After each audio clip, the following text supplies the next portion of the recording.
નમસ્કાર વહાલા વિદ્યાર્થી મિત્રો, હું છું હિનલ જોગાણી. ઓશિયન જ્ઞાન લાઈવના ઓનલાઈન પ્લેટફોર્મ પર આપ સર્વ વિદ્યાર્થી મિત્રોનું હાર્દિક સ્વાગત કરું છું. વહાલા વિદ્યાર્થી મિત્રો, ધોરણ 6 ની અંદર ટૂંક સમયમાં જ દ્વિતીય સત્રાંત પરીક્ષા નજીક આવી રહી છે. પરીક્ષાની તૈયારી તો તમે યોગ્ય રીતે કરો જ છો, પરંતુ પરીક્ષાની અંદર સારા માર્ક્સ મેળવવા માટે અને તમારી મહેનતની અંદર સાથ પુરાવવા માટે આજે તમારી સમક્ષ હું દ્વિતીય સત્રાંત પરીક્ષા માટે જે વિકાસનું મૂલ્યાંકન લક્ષી અસાઇનમેન્ટ છે એના વિજ્ઞાન વિષયના પ્રશ્ન નંબર 1 અ અને બ નું સંપૂર્ણ સોલ્યુશન લઈને આવી ચૂકી છું. તો શરૂઆત કરીએ આપણે આજના લેક્ચરમાં વિજ્ઞાન વિષયના પ્રશ્ન નંબર 1 અ ની, જેમાં આપણને કીધેલું છે પ્રશ્ન 1 અ ની અંદર કે નીચે આપેલા પ્રશ્નોના ઉત્તર માટે આપેલા વિકલ્પોમાંથી સાચો વિકલ્પ પસંદ કરીને લખો. જેના ટોટલ પ્રશ્નો હોય છે 12. એક પ્રશ્નનો 1 ગુણ એટલે ટોટલ ગુણ થાય છે 12. શરૂઆત કરીએ એમની અંદર પ્રકરણ 6 ની અંદર. તો શું કહે છે, તો નીચેના પૈકી નિવાસ સ્થાનનો જૈવ ઘટક કયો છે? જૈવ ઘટક એટલે કે જૈવિક ઘટક કયો છે કે જેમની અંદર જીવ રહેલો છે? પાણી, ખડક, તાપમાન કે વનસ્પતિ? તો આના ઉપરથી ડાયરેક્ટ જ ખ્યાલ આવી શકે કે જૈવ ઘટક કયો છે, તો કે ઓપ્શન નંબર ડી વનસ્પતિ. ભલા વિદ્યાર્થી મિત્રો, પ્રશ્ન 1 એટલે કે વિકલ્પો છે. વિકલ્પોના આન્સર તો તમને આવડતા જ હશે. તો ઝડપથી કોમેન્ટ બોક્સની અંદર 1 લખીને સામે જે આન્સર આવતો એ કોમેન્ટ કરો, 2 લખીને જે આન્સર આવતો હોય એ કોમેન્ટ કરો. જેના આધારે તમને ખ્યાલ આવી શકે કે તમારા કેટલા પ્રશ્નોના આન્સર સાચા પડે છે અને પરીક્ષાની અંદર હજુ વધારે તૈયારી કરવા માટે તમારે કેટલી વધારે મહેનતની જરૂર છે. શરૂઆત કરીએ આપણે નેક્સ્ટ બીજો પ્રશ્ન. શું તો કોને રણનું વાહન કહેવાય છે? ઝડપથી વહાલા વિદ્યાર્થી મિત્રો કોમેન્ટ બોક્સની અંદર લખજો. યાક, ઊંટ, હાથી કે કાંગાર? એટલે A, B, C કે D. રણનું વાહન, રણમાં ચાલતું પ્રાણી. તો ખ્યાલ જ છે આપણને કયો આવે? ઓપ્શન બી, ઊંટ. આગળ જોઈએ નેક્સ્ટ પ્રશ્ન 3.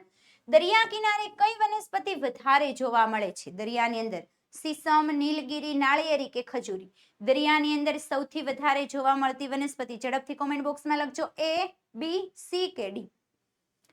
સરસ સરસ. તો કયો આન્સર આવી શકે છે? તો કે ઓપ્શન નંબર સી એટલે કે નાળિયેરી. આગળ જોઈએ, નીચેનામાંથી ઉભયજીવી પ્રાણી કયું છે? ઉભયજીવી પ્રાણી એટલે શું? સૌપ્રથમ તો જે પ્રાણી જમીન પર અને પાણી બંનેની અંદર રહી શકતું હોય એમને કહેવાય ઉભયજીવી પ્રાણી. સાપ, કેમેલિયન, દેડકો કે ઉંદર?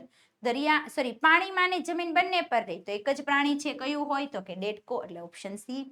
આગળ જોઈએ નેક્સ્ટ. કયું પ્રાણી પર્વતીય વિસ્તારની અંદર જોવા મળે? પર્વતોમાં હરણ, સિંહ, યાક કે સસલું? તો પર્વતોમાં જોવા મળતું પ્રાણી એટલે ઓપ્શન સી, યાક. આગળ જોઈએ નેક્સ્ટ.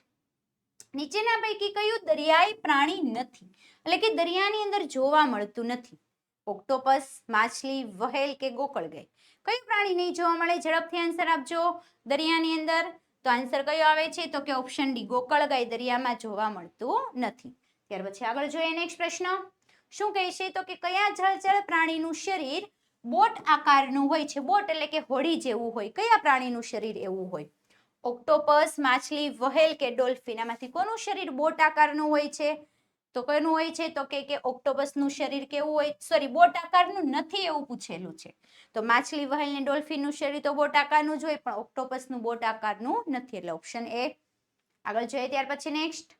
કયા જળચર પ્રાણીને શ્વસન માટે ઝાલર હોતા નથી? સવાલ મારી જેમ ભૂલ નહીં કરતા વાંચવાની અંદર. યોગ્ય રીતે આખો સવાલ 2 વાર વાંચવાનો અને પછી જવાબ લખવાનો. ઝાલર હોતા નથી એટલે કે ઝાલર નથી. માછલી, ટેડપોલ, વહેલ કે આપેલ પૈકી એક પણ નહીં. ટેડપોલ શું છે? તો દેડકો છે, એટલે કે દેડકાનું જે બચ્ચું છે એમને કહેવાય ટેડપોલ, જેમાંથી દેડકામાં રૂપાંતરિત થતો એ પુખ્ત બને એટલે. તો ઝાલર શેમાં નહીં હોય? તો વહેલની અંદર ઝાલર જોવા મળતું નથી. આગળ જોઈએ ત્યાર પછી નેક્સ્ટ. કઈ વનસ્પતિના ફૂલો છે માત્ર રાત્રે જ ખીલે છે, એટલે રાત્રિના સમય દરમિયાન જ જોવા મળે? ગુલાબ, લજામણી, સૂર્યમુખી કે પોયનું? જે રાત્રે ખીલે છે એમને કહેવાય રાત્રિની રાણી, એટલે કે રાતરાણી. પણ રાતરાણીનું બીજું નામ કયું હશે આમાંથી? તો શું આવે છે? તો આન્સર આવે છે પોયણા. પોયણાના ફૂલ પણ રાત્રે જોવા મળે છે. આગળ જોઈએ નેક્સ્ટ. આસોપાલવનું વૃક્ષ કઈ લાક્ષણિકતા ધરાવતું નથી? એટલે કે આસોપાલવની અંદર કઈ લાક્ષણિકતા જોવા નહીં મળે? શ્વસન, પ્રચલન, પ્રજનન કે વૃદ્ધિ? આ તો સજીવ છે તો સજીવના લક્ષણો હોય, પણ આ જે સજીવના લક્ષણો આપેલા છે એમાંથી એક લાક્ષણિકતા જોવા નથી મળતી. કઈ? તો કે પ્રચલન. પ્રચલન એટલે શું? તો કે હલનચલન. વૃક્ષો છે એ પોતાની જગ્યા પરથી હલનચલન કરતા નથી, એટલે એક જગ્યાએથી બીજી જગ્યાએ જતા નથી, એટલે પ્રચલન નામની લાક્ષણિકતા જોવા મળતી નથી. આગળ જોઈએ ત્યાર પછી નેક્સ્ટ પ્રકરણ નંબર 7 શું કહે છે? તો સૌપ્રથમ કયા પ્રકારનું રેલવે એન્જિન શોધાયું હતું? સૌપ્રથમ શોધ થયેલું રેલવે એન્જિન કયું? સ્ટીમ એન્જિન, ઇલેક્ટ્રિક ટ્રેનનું એન્જિન, મોનોરેલ એન્જિન કે ડીઝલ એન્જિન? સૌપ્રથમ શોધ થયેલું એન્જિન તો કયું છે? તો કે સ્ટીમ એન્જિન, એટલે કે વરાળથી ચાલતું એન્જિન. આગળ જોઈએ નેક્સ્ટ નીચેના પૈકી કઈ 20મી સદીની શોધ નથી એવું પૂછેલું છે? અંતરિક્ષયાન, ઇલેક્ટ્રિક ટ્રેન, મોનોરેલ કે માલગાડી? તો 20મી સદીની નથી, એક જ ટ્રેન કઈ? તો કે માલગાડી. આગળ જોઈએ નેક્સ્ટ શાની શોધ થવાથી ચંદ્ર અને મંગળ પર જવું શક્ય બન્યું છે? અંતરિક્ષયાન, વિમાન, હેલિકોપ્ટર કે હોવરક્રાફ્ટ? અંતરિક્ષમાં જવું છે તો શેનું જરૂર પડે? તો કે અંતરિક્ષયાન. આગળ જોઈએ નેક્સ્ટ લંબાઈ માપવા માટેનું પ્રમાણભૂત સાધન શેની મદદથી આપણે યોગ્ય રીતે લંબાઈ માપી શકીએ? કંપાસ બોક્સ, કોણ માપક, મીટર સ્કેલ કે પરિકર? તો લંબાઈ માપવાનું સાધન કયું છે? તો કે મીટર સ્કેલ. આગળ જોઈએ નીચેનામાંથી લંબાઈનો કયો સૌથી મોટો એકમ? મીટર, કિલોમીટર, સેન્ટીમીટર કે મિલીમીટર? મોટો પૂછેલો તો સૌથી મોટો કયો? તો કે કિલોમીટર. અને મિલીમીટર કેવો છે? તો કે સૌથી નાનો એકમ. મોટાની બદલે નાનો પૂછે તો મિલીમીટર. આગળ જોઈએ નેક્સ્ટ 1 સેન્ટીમીટર બરાબર કેટલા મિલીમીટર? 1 સેન્ટીમીટર આવે એટલે કેટલા આવશે? તો કે ઓપ્શન નંબર એ 10. હવે જો 1 સેન્ટીમીટર બરાબર ખાલી 100 આન્સર આવતો હોય તો 1 સેન્ટીમીટર બરાબર શું થાય? તો કે 100 મીટર. મીટરમાં પૂછે તો શું લખવાનું? તો કે 100. હવે 1 સેન્ટીમીટર બરાબર કિલોમીટર પૂછે તો શું લખવાનું? તો કે 1000. આગળ જોઈએ ત્યાર પછી નેક્સ્ટ 1 કિલોમીટર બરાબર કેટલા મીટર? કિલોમીટર બરાબર મીટર પૂછેલું છે તો કેટલા આવશે? તો કે ઓપ્શન નંબર સી એટલે કે 1000. આગળની સ્લાઇડમાં આપણે થોડી એવી ભૂલ થઈ છે. શું પૂછેલું હતું? સેન્ટીમીટરના આપણે જો કિલોમીટર કરીએ તો 1000 નહીં આવે, પરંતુ કેટલા આવશે? તો કે 10,000.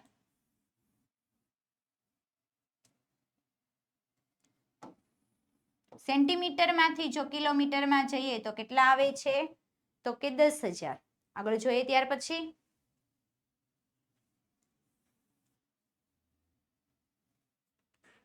7માં તો જોયું કિલોમીટર બરાબર કેટલા મીટર? તો કે 1000 મીટર.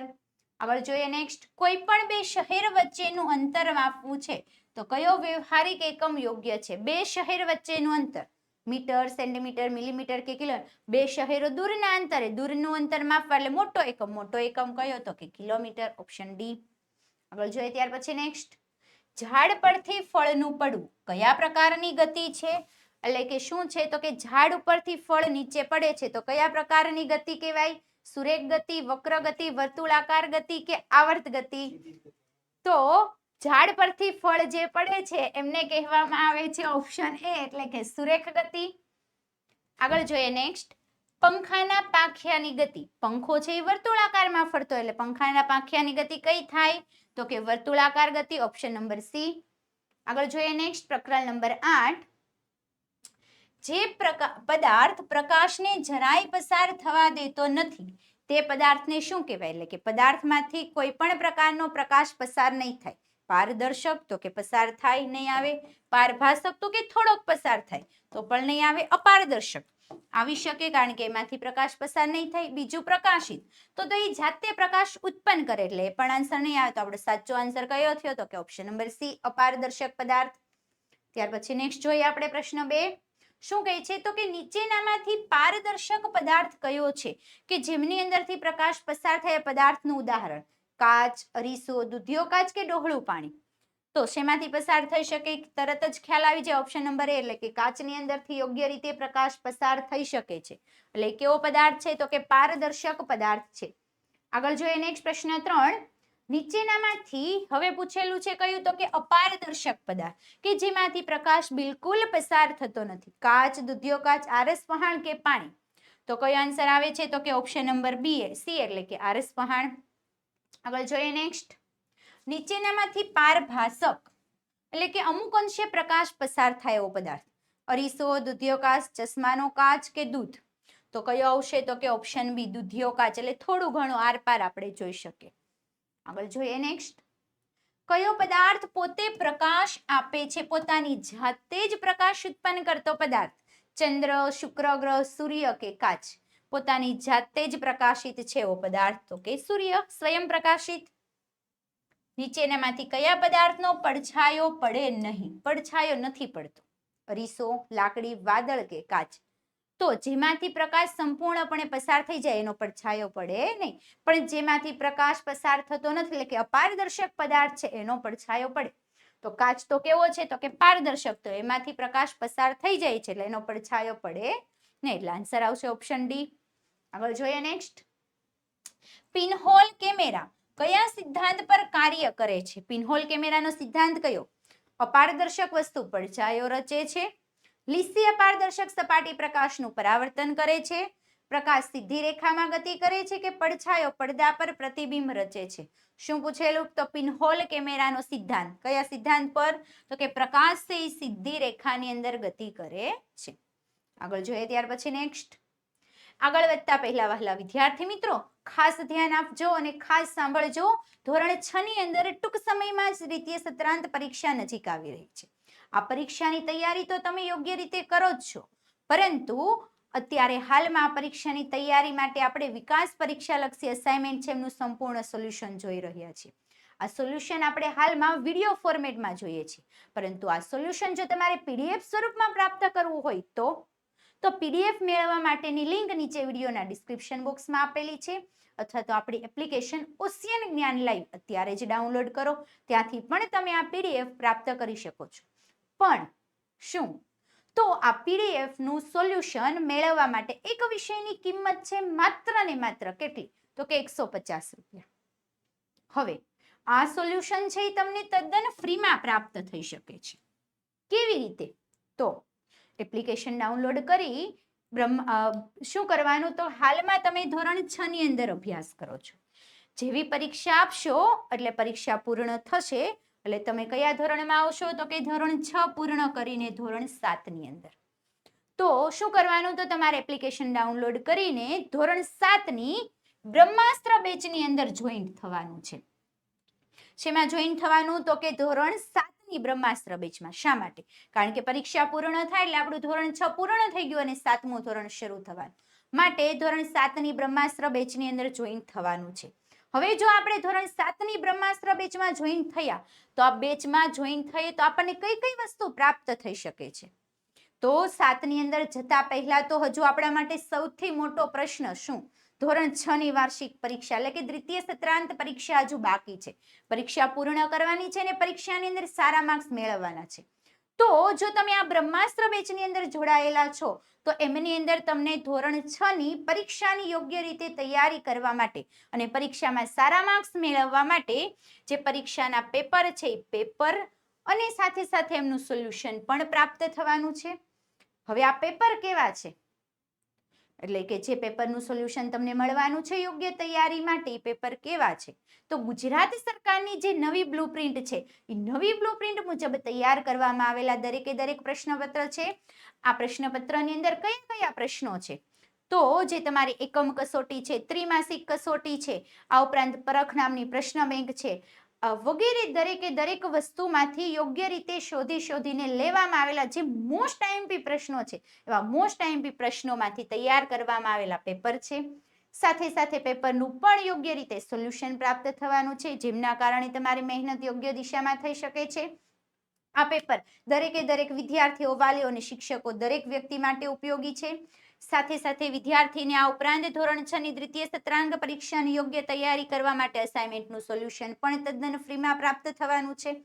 હવે જો 7મા ધોરણની અંદર આવીએ, પરીક્ષાની અંદર સરસ મજાના માર્ક્સ આવી ગયા યોગ્ય રીતે તૈયારી કરીને, તો 7મા ધોરણની અંદર આવીએ અને આપણે બ્રહ્માસ્ત્ર બેચની અંદર જોઈન થયેલા છે તો શું લાભ મળશે? તો ધોરણ 7ના દરેકે દરેક વિષયનો સંપૂર્ણ અભ્યાસક્રમ પ્રાપ્ત થવાનો છે. કયા સ્વરૂપમાં? તો કે રેકોર્ડેડ લેક્ચર સ્વરૂપમાં.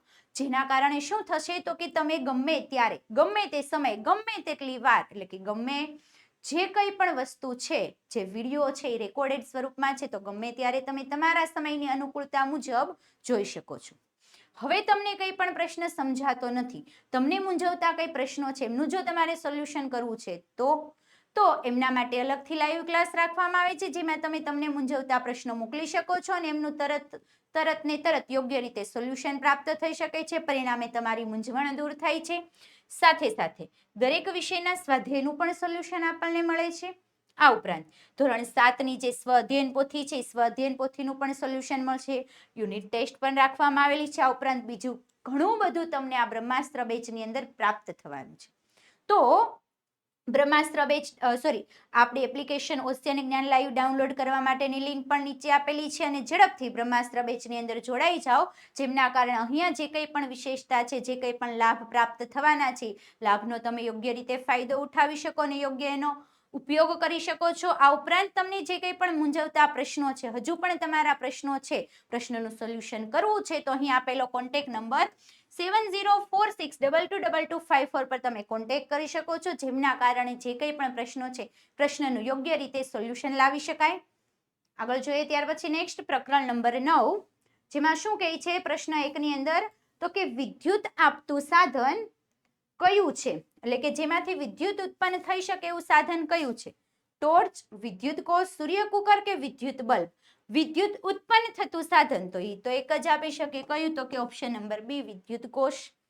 આગળ જોઈએ નેક્સ્ટ, વિદ્યુત કોષ શામાંથી વીજળી ઉત્પન્ન કરે છે, એટલે કે વિદ્યુત કોષની અંદર વીજળી શેની અંદરથી ઉત્પન્ન થાય? ધાતુની પટ્ટીમાંથી, રાસાયણિક પદાર્થમાંથી, ટોર્ચમાંથી કે ટર્મિનલમાંથી? ઝડપથી વિદ્યાર્થી મિત્રો કોમેન્ટ બોક્સની અંદર આન્સર લખજો, ભૂલવાનું નથી. જે કંઈ પણ પ્રશ્નો આવડે છે એમનો આન્સર ઝડપથી લખવાનો છે. વીજળી ઉત્પન્ન કરવા માટે વિદ્યુત કોષની અંદર શું આવેલું? તો આપણે જોઈએ વિદ્યુત કોષ એટલે સેલને તોડી અંદરથી કાળા કલરનો પદાર્થ નીકળે. એમાં શું હોય? તો કે વીજળી સંગ્રહ થયેલી છે. એ પદાર્થ કયો છે? તો કે રાસાયણિક પદાર્થમાંથી, તો કે ઓપ્શન બી. આગળ જોઈએ નેક્સ્ટ, વિદ્યુતનો સુવાહક પદાર્થ કયો છે? પ્લાસ્ટિક, તાંબાનો તાર, ચોક કે રબર? સુવાહક કે જેમાંથી વિદ્યુત પ્રવાહ પસાર થઈ શકે, સારો એવો વાહક પદાર્થ, તો કયો છે? તો કે ઓપ્શન બી એટલે કે તાંબાનો તાર.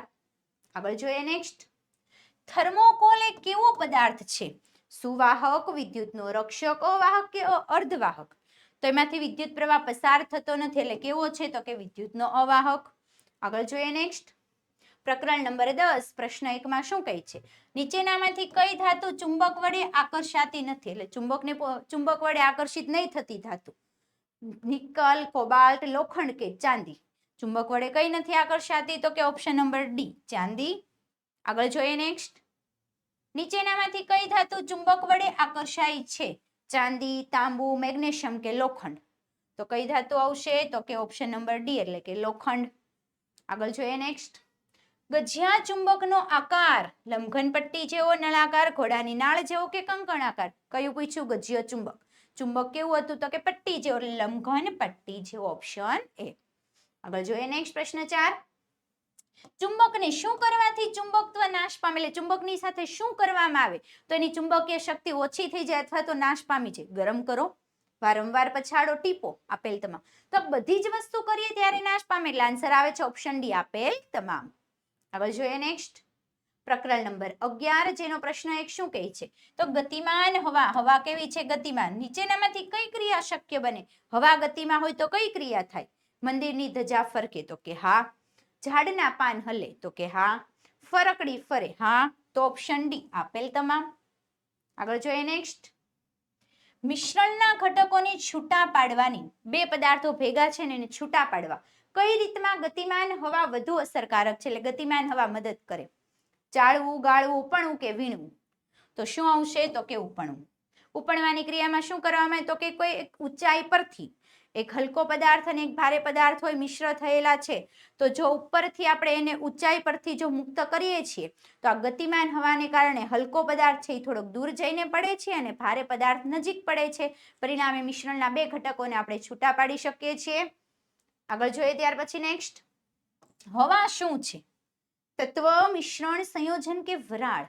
તો હવા શું છે? તો કે એક મિશ્રણ છે ઘણા બધા વાયુઓનું. આગળ જોઈએ નેક્સ્ટ, વાતાવરણનો કયો વાયુ શ્વસન માટે જરૂરી છે? શ્વાસ લેવા માટે નાઇટ્રોજન, કાર્બન ડાયોક્સાઇડ, ઓક્સિજન કે હાઇડ્રોજન? શ્વસન માટે જરૂરી વાયુ કયો વાયુ છે? તો કે ઓપ્શન નંબર સી, ઓક્સિજન વાયુ. આગળ જોઈએ નેક્સ્ટ, હવામાં કાર્બન ડાયોક્સાઇડ વાયુનું પ્રમાણ કેટલા ટકા છે? કોનું પ્રમાણ પૂછેલું છે? તો કે કાર્બન ડાયોક્સાઇડ વાયુ કેટલા ટકા છે એમનું પ્રમાણ? ઓપ્શન એ ની અંદર આપેલું છે 21%, બી માં 78%, સી માં 0.3 અને ડી ની અંદર 0.04. તો કાર્બન ડાયોક્સાઇડ પૂછેલું એનું પ્રમાણ કેટલું છે? તો કે 0.04%. 78% કોનું પ્રમાણ છે? તો કે નાઇટ્રોજન વાયુનું, અને 21% કોનું છે? તો કે ઓક્સિજન વાયુ. આગળ જોઈએ ત્યાર પછી નેક્સ્ટ, પદાર્થના દહન માટે હવામાંનો કયો વાયુ જરૂરી છે? દહન એટલે સળગવા માટે. ઓક્સિજન, કાર્બન ડાયોક્સાઇડ, નાઇટ્રોજન કે હાઇડ્રોજન? દહન માટે જરૂરી વાયુ એક જ છે. કયો? તો કે ઓપ્શન એ ઓક્સિજન વાયુ. આગળ જોઈએ ત્યાર પછી નેક્સ્ટ, હવામાં રહેલા પાણીની બાષ્પના જથ્થાને શું કહે? પાણીની બાષ્પનો જથ્થો એટલે શું કહેવાય? હિમ, ધુમાડો, ભેજ કે ઝાકળ? ઝડપથી આન્સર આપજો. હિમ, ધુમાડો, ભેજ કે ઝાકળ? શું? પાણીની બાષ્પનો જથ્થો. તો એને શું શેના તરીકે ઓળખવામાં આવે? ઓપ્શન સી એટલે કે ભેજ. આગળ જોઈએ નેક્સ્ટ પ્રશ્ન. આગળ વધતા પહેલા વહાલા વિદ્યાર્થી મિત્રો ખાસ ધ્યાન આપજો. ધોરણ 6 ની અંદર દ્વિતીય સત્રાંત પરીક્ષા નજીક આવી રહી છે. પરીક્ષાની અંદર સારા માર્ક્સ મેળવવા અને યોગ્ય તૈયારી કરવા માટે હાલમાં આપણે વિડીયો સ્વરૂપમાં તો વિકાસ પરીક્ષાલક્ષી અસાઇનમેન્ટ જોઈ રહ્યા છીએ, પરંતુ જો આ અસાઇનમેન્ટ આપણે પીડીએફ સ્વરૂપમાં જોઈતું હોય તો અને સાથે સાથે આ પીડીએફ આપણને ફ્રીમાં પ્રાપ્ત કરવી હોય તો શું કરવાનું? તો પીડીએફ મેળવવાની લિંક તો નીચે વિડીયોના ડિસ્ક્રિપ્શન બોક્સમાં આપેલી છે. આ ઉપરાંત જો આ પીડીએફ છે આપણને તદ્દન ફ્રીમાં પ્રાપ્ત કરવી હોય તો શું કરવાનું? તો આપણે એપ્લિકેશન ઓશિયન જ્ઞાન લાઈવ ડાઉનલોડ કરીને હાલમાં તમે ભલે ધોરણ 6 ના બાળકો છો, પણ જેવી પરીક્ષા આપશો એટલે ધોરણ 6 પૂર્ણ થશે એટલે આપણે શું કરવાનું? તો કે ધોરણ 7 ની જે બ્રહ્માસ્ત્ર બેચ છે એમની અંદર જોઈન થઈ જવાનું. જેવા તમે આ બ્રહ્માસ્ત્ર બેચની અંદર જોઈન થાવ છો તો તમને કયા કયા પ્રકારના લાભ મળે છે, એટલે શું શું પ્રાપ્ત થઈ શકે? તો ધોરણ 6 ની જે પરીક્ષા છે, પરીક્ષાની અંદર યોગ્ય તૈયારી કરવા માટે પરીક્ષાના પેપર અને સાથે સાથે એમનું સોલ્યુશન, આ ઉપરાંત પેપરના સોલ્યુશન ઉપરાંત તમને અસાઇનમેન્ટ પણ પ્રાપ્ત થઈ શકે છે. અસાઇનમેન્ટનું સોલ્યુશન પણ સાથે પ્રાપ્ત થાય છે. આ બંને વસ્તુ કેવી મળે છે? કે તો ધોરણ 6 માટે પરીક્ષાની યોગ્ય તૈયારી માટે તદ્દન ફ્રી પ્રાપ્ત થાય છે.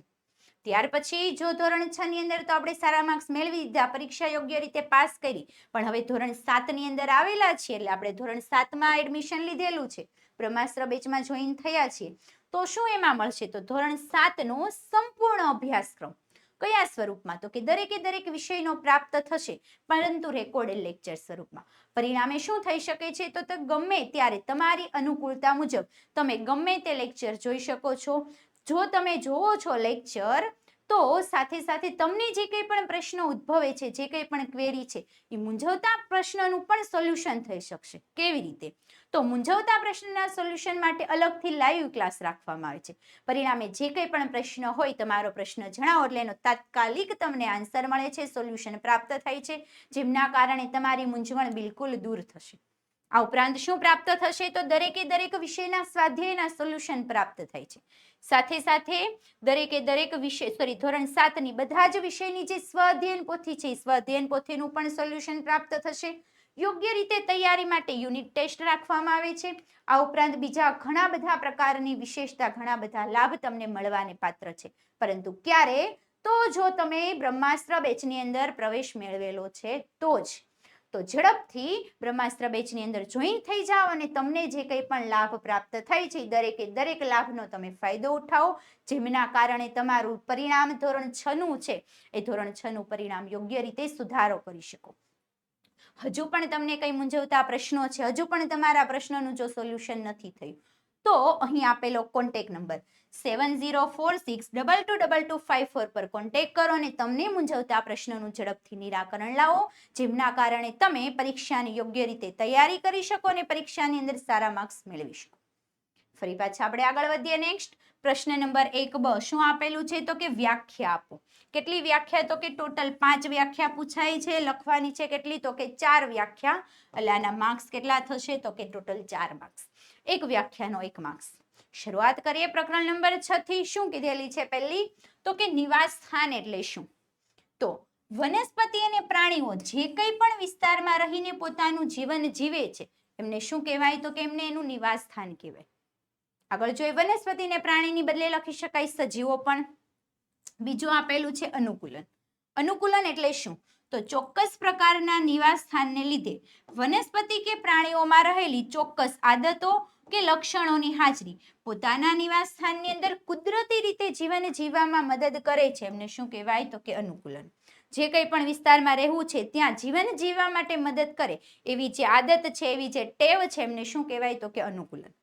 આગળ જોઈએ ત્યાર પછી નેક્સ્ટ પ્રશ્ન નંબર 3 શું કહે છે? તો કે ઉત્તેજના એટલે શું?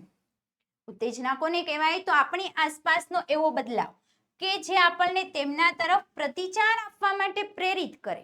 એ પ્રેરિત કરે છે એ ઘટનાને શું કહેવાય? તો કે ઉત્તેજના. એવો કંઈક ફેરફાર થાય ને આપણને એમના પ્રત્યે બદલાવા માટે પ્રેરિત કરે એ ફેરફાર એટલે ઉત્તેજના. ત્યાર પછી શું છે? તો કે ઉત્સર્જન. ઉત્સર્જન તો એકદમ સહેલું. સજીવો દ્વારા શરીરમાં ઉત્પન્ન થતા નકામા અને હાનિકારક પદાર્થો છે એ દરેક પદાર્થોને શરીરમાંથી શું કરવાનું? તો કે દૂર કરવાનો અથવા તો નિકાલ કરવાની પ્રક્રિયા એટલે શું કહેવાય? તો કે ઉત્સર્જન. આગળ જોઈએ ત્યાર પછી નેક્સ્ટ પ્રકરણ નંબર 7 જેમાં શું કીધેલું છે? તો કે માપન. માપન એટલે શું? તો માપનનો અર્થ શું થાય? તો કે અજ્ઞાત જથ્થાની કે જે વસ્તુ આપણે જાણતા નથી એની જ્ઞાત જથ્થા સાથે જેને આપણે જાણીએ છીએ એની સરખામણી કરી એટલે માપન. એક વસ્તુની લંબાઈ નથી જાણતા અને બીજીની જાણીએ છીએ તો બંનેની સરખામણી કરીએ એને શું કહેવાય? તો કે માપન. એટલે અજ્ઞાત જથ્થાની જ્ઞાત જથ્થા સાથેની સરખામણી એટલે માપન. બીજું આવ્યું ગતિ.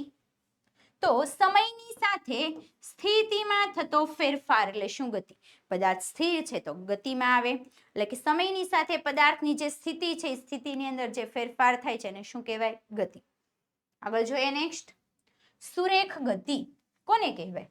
તો જેમાં પદાર્થનો ગતિમાર્ગ સીધી રેખામાં હોય તેને કહેવાય સુરેખ ગતિ. અથવા તો પદાર્થ ગતિ કરે છે ને સીધા રસ્તા પર ગતિ કરે છે એને શું કહેવાય? તો કે સુરેખ ગતિ. અત્યારે મેં બોર્ડના પહેલી બાજુના કોર્નરથી આ બાજુના કોર્નર પર હું આવી તો આજે મારો માર્ગ કેવો થયો? તો હું સીધા રસ્તા પર ગતિ કરું છું તો આ ગતિને કેવી ગતિ કહેવાય? તો કે સુરેખ ગતિ.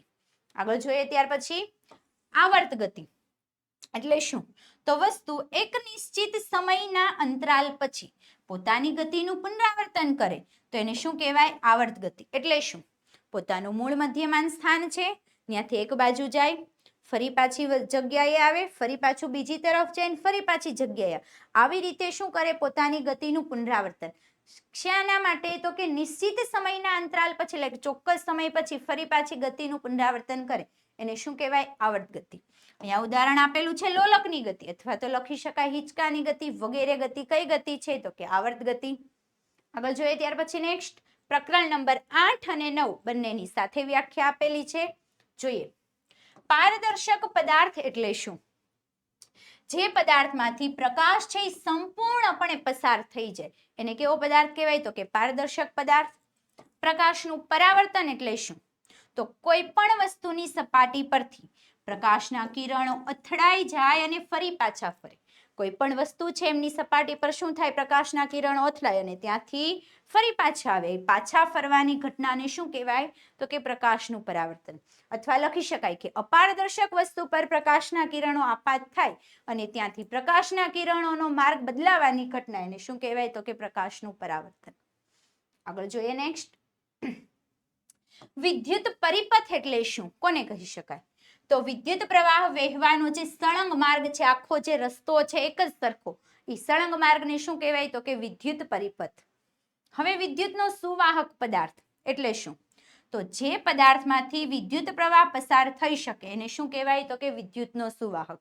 સુવાહકની બદલે અવાહક આવે તો જે પદાર્થમાંથી વિદ્યુત પ્રવાહ પસાર થઈ શકતો નથી એને શું કહેવાય? તો કે વિદ્યુત અવાહક પદાર્થ. આગળ જોઈએ ત્યાર પછી નેક્સ્ટ પ્રકરણ 10 અને 11 બંનેની સાથે આપેલી છે. ફરી પાછી જોઈએ ચુંબકીય પદાર્થો એટલે શું? તો જે પદાર્થો ચુંબક તરફ આકર્ષાય છે એને કેવા પદાર્થ કહેવાય? તો કે ચુંબકીય પદાર્થ. આગળ છે ચુંબકીય ધ્રુવો એટલે શું? તો ચુંબકના બંને છેડાની નજીક ચુંબક છે એના બંને જે છેડા છે એ છેડાની નજીક શું હોય? તો કે ચુંબકીય શક્તિ વધારે હોય છે અને ચુંબકના આ છેડાના આગળના ભાગને કહેવાય ચુંબકીય ધ્રુવ. એટલે બંને છેડા છે એને શું કહેવાય? ચુંબકીય ધ્રુવો. ટૂંકમાં કહેવું હોય તો બંને છેડા પાસે ચુંબકીય શક્તિ કેવી? વધારે. એને શું કહેવાય? તો આ બંને છેડા છે એને કહેવાય ચુંબકીય ધ્રુવો. આગળ જોઈએ ત્યાર પછી નેક્સ્ટ પ્રશ્ન 3 શું કહે છે? તો કે પવન. પવન એટલે શું કહેવાય? તો ગતિમાન હવા છે એમને શું કહેવાય? પવન, અથવા તો હવાના ગતિમાન સ્વરૂપને કહી શકાય પવન.